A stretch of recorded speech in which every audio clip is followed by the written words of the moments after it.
स्वभाव से सीधे साधे डॉक्टर गिरीश चंद्र तिवारी तकनीकी यूनिवर्सिटी के निदेशक थे। वे बड़े कर्मठ और मेहनती थे। अपने काम पर उनकी बड़ी अच्छी पकड़ थी। वह महीने 2 महीने में राष्ट्रीय व अंतर्राष्ट्रीय मीटिंग में भाग लेने के लिए अन्य शहरों और विदेशों में भी जाते रहते। 21वीं सदी के नए माहौल में भी उनके जीवन में संस्कारों का बड़ा महत्व था। ये संस्कार उन्हें अपने माँ बाबूजी से मिले थे। उनके बाबूजी ने अपने अंतिम समय अपने बेटे गिरीश के साथ ही गुजारा था। वे काफ़ी बुजुर्ग हो गए थे और अब पूजा पाठ नहीं कर पाते थे। ऐसे समय में गिरीश ही बाबूजी को अपने पास बिठाकर उनकी जगह खुद सारे कर्मकांड संपन्न करते। बाबूजी को अपने बेटे को देखकर बहुत संतोष होता था।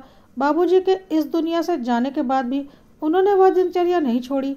सुबह 4 बजे उठकर नित्यकर्म से निवृत्त होकर पूजा पाठ करना, उसके बाद तुलसी को जल चढ़ाना और 1 घंटा भागवत गीता का पाठ करना उनकी दिनचर्या में शामिल था। इसके अलावा उन्हें पोथी बाचनी भी आती थी। उनके पिताजी पुरोहित का काम करते थे। गिरीश बचपन से ही पढ़ने में बहुत होशियार थे। उनके माँ बाबूजी भी चाहते थे कि उनका बेटा यह आकाशवृत्ति छोड़कर कोई अच्छा सा व्यवसाय अपना ले। पुरोहित गिरी में उन्हें कोई भविष्य नजर नहीं आ रहा था। कभी विवाह मुहूर्तों की अधिकता के कारण अच्छी कमाई हो जाती तो कभी महीनों तक कोई पूछता भी न था। अपनी मेहनत और लगन के कारण गिरीश चंद्र इंजीनियरिंग करने के बाद एक सरकारी इंजीनियरिंग कॉलेज में प्रोफेसर हो गए थे। अपनी काबिलियत की बदौलत आज निदेशक के पद तक पहुंच गए। उनकी हिंदी, अंग्रेजी व संस्कृत भाषा और अपनी पहाड़ी बोली पर बहुत अच्छी पकड़ थी। इसके बावजूद बाबूजी से बचपन में सीखे गए सभी कर्मकांड उन्हें आज भी कंठस्थ थे और उनके दिनचर्या का अनिवार्य हिस्सा बन गए थे। उनके माथे पर सदा चंदन का टीका सुशोभित रहता। इसी वजह से हर कोई उन्हें पंडित जी के नाम से पुकारता। उन्हें भी यह नाम बहुत अच्छा लगता। पूर्वजों की अपनी थाती को उन्होंने अपने नाम के साथ जोड़ लिया था। कर्म से ना सही, नाम से वे आज भी अपने को पंडित ही समझते। वे हमेशा पूजा पाठ के बाद चंदन का तिलक लगाना न भूलते। पंडित जी को लोगों से मिलना जुलना पसंद नहीं आता था। वे जमाने के हिसाब से बड़ी बड़ी बातें बनाने में यकीन नहीं रखते। अपने काम से काम रखना और उसकी पूरी जानकारी रखना, यही उनकी आदत में शामिल था। अपने काम में वे कोई कसर न रखते। बाकी सारा समय उनका प्रभु सेवा में ही व्यतीत होता था। वे जानते थे आने वाली पीढ़ी से इन सब की उम्मीद नहीं की जा सकती।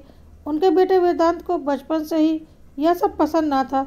उन्होंने बहुत कोशिश की पर बेटे को अपनी राह पर ना ला सके। उन्हें इस बात का मलाल था कि उनके बच्चों उनके अनुसार नहीं चलते। उनके बेटे वेदांत ने इंजीनियरिंग की डिग्री हासिल कर ली थी और एक मल्टीनेशनल कंपनी में इंजीनियर बन गया था। बेटी दिशा की डॉक्टरी और इंजीनियरिंग में कोई रुचि नहीं थी। वह भी पढ़ने में होशियार थी और आगे चलकर प्रोफेसर बनना चाहती थी। वह यूनिवर्सिटी से भौतिक में एमएससी कर रही थी। पंडित जी को एक बात का बड़ा संतोष था कि उनकी पत्नी रीमा उन्हीं की तरह संस्कारवान थी। पति के लिए वह सुबह से शाम तक पूजा पाठ की व्यवस्था करते हुए भी इन सब कार्यों में पारंगत हो गई थी। वह पति के उठने से पहले पूजा के लिए फूलों की थाली सजा देती और पूजा का कमरा खुद साफ करती। पंडित जी को यह पसंद नहीं था कि उनकी पत्नी के अलावा कोई उनके पूजा घर में प्रवेश करे। रीमा इस बात का ध्यान रखती और उनके अधिकांश कार्य खुद करती थी। पंडित जी ने अपने दैनिक दिनचर्या का एक वीडियो बना लिया था। वे जब भी सरकारी काम से घर से दूर रहते, देश विदेश में रहते, तो वे इसी तरह अपने दिन की शुरुआत करते। कैसी भी परिस्थिति रही हो, उन्होंने कभी शाकाहार के अलावा किसी चीज़ को हाथ तक नहीं लगाया। वे कई दिनों तक केवल फलाहार करके भी रह जाते।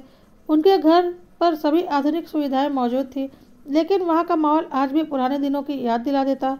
सुबह नित्य कर्म के लिए जाते समय कान में जनेऊ लपेटना वे कभी न भूलते। अक्सर बच्चे उनको ऐसा करते देखकर हंसते और मम्मी से कहते, क्या मम्मी, पापा आज भी पुराने ज़माने की तरह वॉशरूम जाते हैं? वहाँ पर सब आधुनिक सुविधा है, फिर वे इस तरह कान पर जनेऊ क्यों लपेट लेते हैं? तुम्हें इससे क्या परेशानी है? वे अपने बच्चों को तो ऐसा करने के लिए नहीं कहते। उनके अपने संस्कार है, वे जैसा चाहेंगे वैसा करेंगे। तो फिर वे हमें सुबह जल्दी उठने और पूजा पाठ करने के लिए क्यों कहते हैं?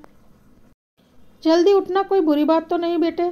सभी ज्ञानी और महान लोगों का यही कहना है, सुबह जल्दी उठना चाहिए। मम्मी, क्या आप भी उनकी तरह उपदेश देने लगी? बात की शुरुआत तो तुमने की थी, मैंने नहीं। पापा अपनी ज़िंदगी जैसा जीना चाहते हैं जीने दो, इससे तुम्हें तो कोई नुकसान नहीं होता। मम्मी बोली तो दिशा बुरा सा मुंह बनाकर चली गई। पंडित जी ने कभी भी अपने बच्चों के लिए सुविधाएं जुटाने में कोई कसर नहीं छोड़ी थी। हर नई तकनीकी का सामान सबसे पहले उनके घर आ जाता। पत्नी की इच्छाओं का भी वे पूरा ध्यान रखते थे। उनकी मदद के लिए घर में 3 काम वाले तैनात थे। बस एक पंडित जी ही थे जो नए जमाने के अनुसार अपने आप को किसी तरीके से ढाल नहीं पाए थे। तकनीकी के जानकार स्वयं इसके प्रयोग से दूर रहते। सही बात तो यह थी कि वे ऐसा करना भी नहीं चाहते थे। अपनी दिनचर्या से वे बहुत संतुष्ट थे। वेदांत दिल्ली में नौकरी कर रहा था। जब भी मौका मिलता वह घर आ जाता। पंडित जी बेटे से बड़े प्यार से पूछते, बेटे तुम्हारा काम कैसा चल रहा है? अच्छा चल रहा है। काम मन लगा कर करना चाहिए। ड्यूटी में किसी प्रकार की लापरवाही नहीं होनी चाहिए। आप ठीक कहते हैं पापा, मैं ऐसा कोई काम नहीं करूँगा जिससे आप या किसी और को कोई परेशानी हो। मैं तुमसे बस इतना ही चाहता हूँ बेटा। ईश्वर का दिया हमारे पास सब कुछ है। जी पापा। वेदांत पापा के सामने उन्हीं की तरह सीधे और सरल जवाब दे देता। वह उनसे किसी प्रकार का कोई बहस में उलझकर उपदेश नहीं सुनना चाहता था। अपने दोस्तों के साथ वह खूब मौज मस्ती करता। पंडित जी सब कुछ जानते हुए भी उससे कभी कुछ नहीं कहते। हाँ, बेटी को लेकर वे थोड़ा चिंतित रहते थे। वे हमेशा रीमा को कहते, अपनी बेटी को भी कुछ संस्कार सिखाओ ना। नए जमाने के बच्चे हैं, मेरी बात सुनते ही नहीं। रीमा, तुम्हारा जमाना भी इतना पुराना नहीं था। तुमने भी तो अपने को मेरे अनुसार ढाल लिया है। कोशिश तो बहुत करती हूँ, लेकिन वह खुद सुनने को राजी नहीं होती। प्यार से समझाओ। लड़कियों को मम्मी की बात जल्दी समझ में आती है, तभी मैं उसे कुछ नहीं कहता। कम से कम लड़कियों में लड़कियों जैसे लक्षण होने चाहिए। आप ठीक कहते हैं, मैं फिर कोशिश करती हूँ, रीमा बोली। पंडित जी सुबह घर से पौष्टिक नाश्ता करके अपने इंस्टीट्यूट चले जाते थे। दोपहर का खाना वे नहीं खाते थे, बस फल खाकर गुजारा कर लेते। दोपहर में रीमा और दिशा एक साथ लंच करते। आज दिशा कॉलेज से आई तो लंच करते हुए रीमा ने बात छेड़ी। दिशा, तुम सुबह बहुत देर से उठती हो, थोड़ा जल्दी उठा करो बेटा। तुम्हारे पापा को यह सब अच्छा नहीं लगता। मम्मी, पापा की बहुत सारी चीज़ें हमें भी तो अच्छी नहीं लगती। हम जब दूसरों के पापा को देखते हैं तो हमें भी अपने पापा को देखकर बड़ी परेशानी होती है। ऐसी क्या कमी है उनमें? एक हो तो बताओ। मेरी सारी दोस्त अपने पापा के साथ कितना घुल मिल कर रहती है।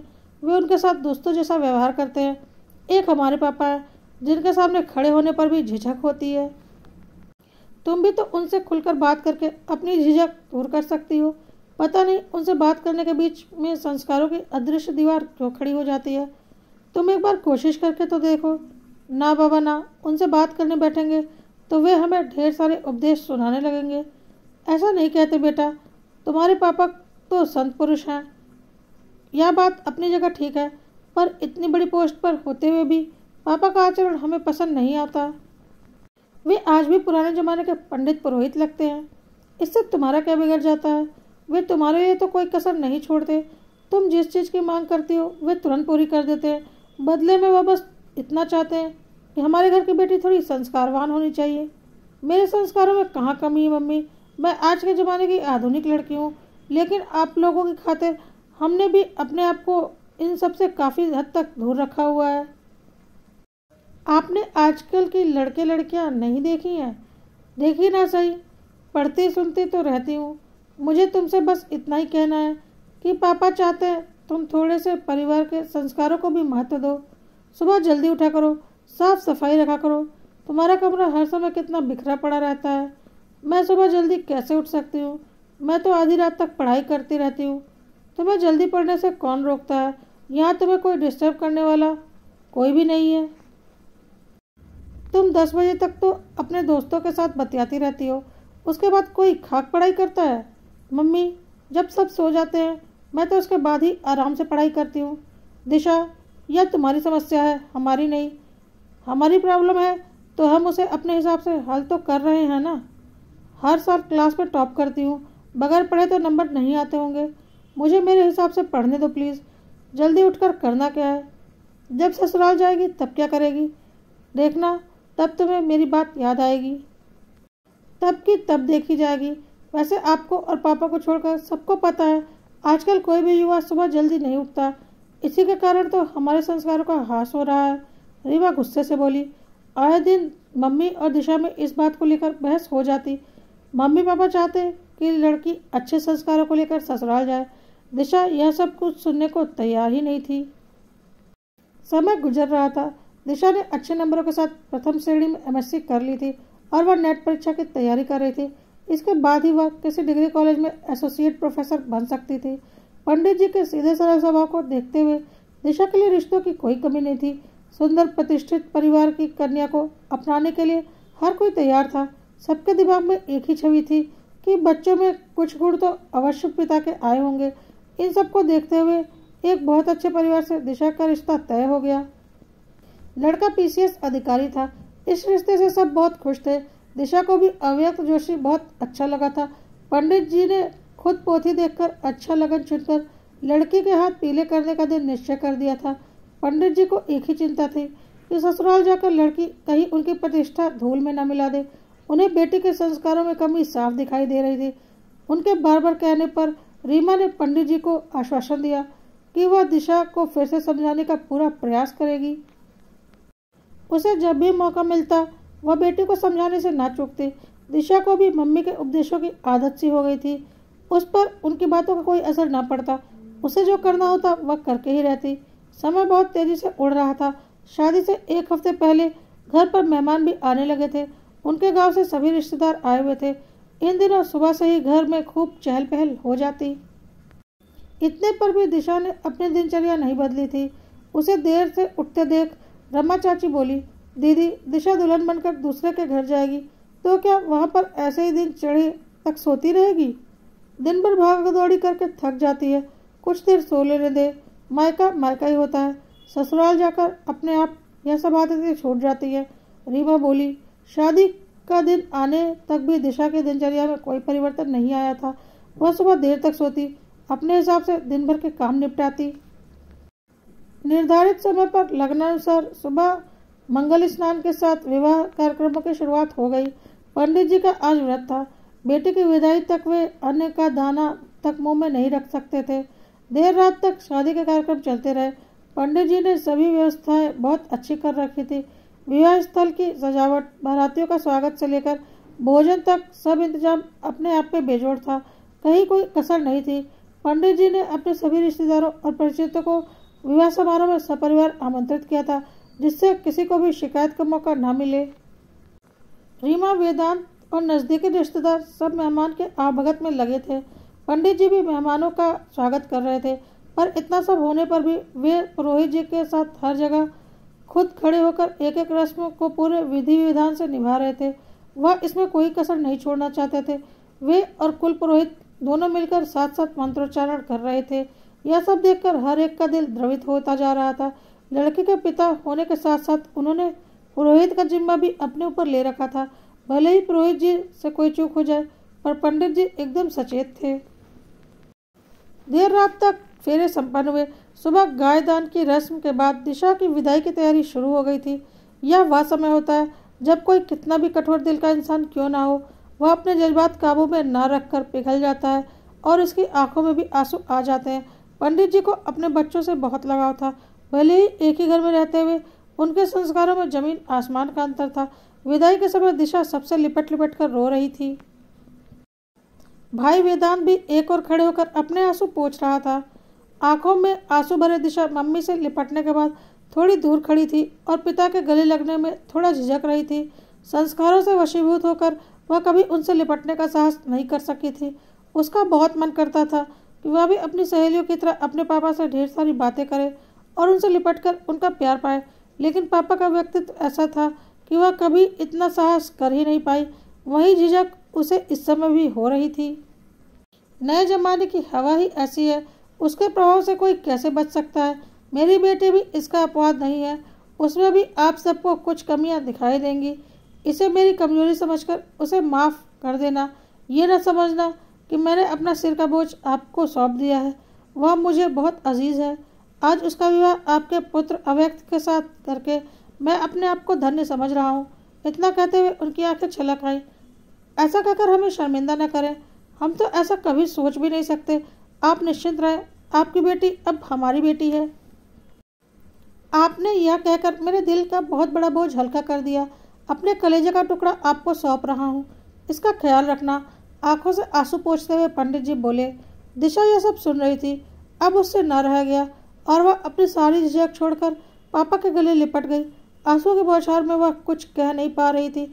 वह मन ही मन बुदबुदाती, पापा मुझे माफ़ कर दे, मैं आपको समझ नहीं पाई।